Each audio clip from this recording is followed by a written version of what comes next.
राजीव और ईशा दोनों मुंबई में एक मल्टीनेशनल कंपनी में काम करते थे और उनके घर एक प्यारी सी बच्ची ने जन्म लिया। उन्होंने उसका नाम रूही रखा। उनके घर में तो जैसे खुशियों की बहार ही आ गई।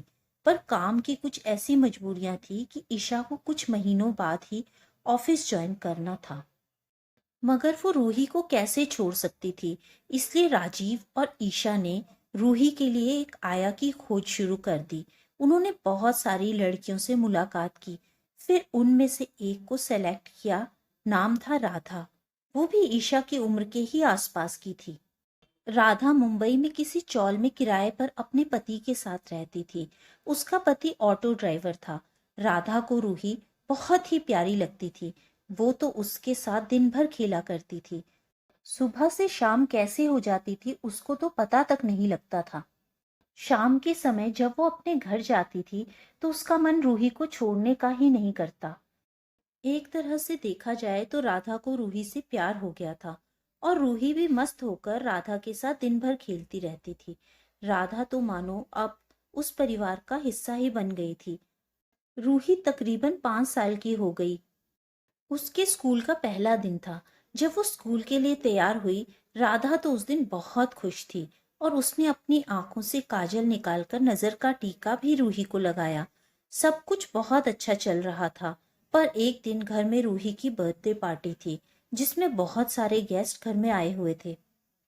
जैसे ही केक काटा तो रूही ने पहले मम्मी को, फिर पापा को और फिर उसने भीड़ में ढूंढा और फिर राधा को केक खिलाया, जिसको देखकर ईशा की सहेली ईशा को किनारे ले जाकर भड़काने लगी और कहने लगी कि तूने नौकरों को बहुत सर पर चढ़ा रखा है, थोड़ा कंट्रोल कर।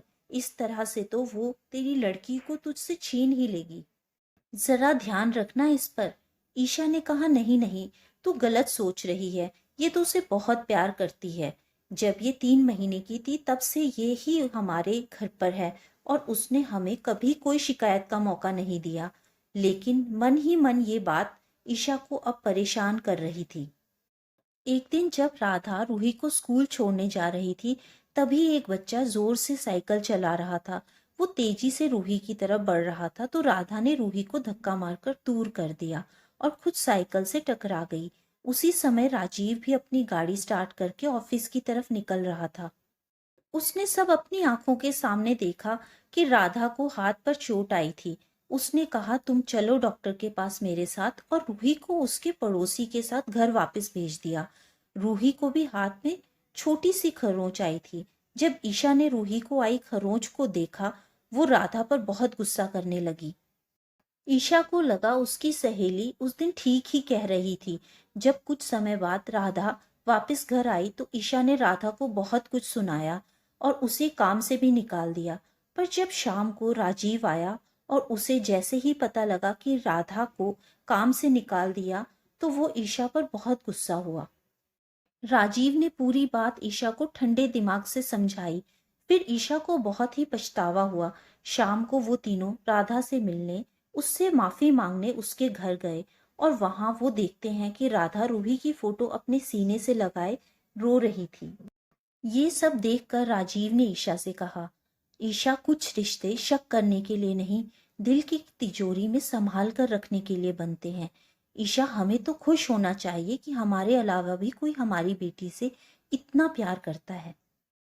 तो दोस्तों, उम्मीद है आपको आज की ये कहानी पसंद आई होगी। कहानी पसंद आई हो तो वीडियो को लाइक करें, चैनल को सब्सक्राइब करें, ताकि आने वाली कहानियां आप तक पहुंचती रहें। Thank you friends.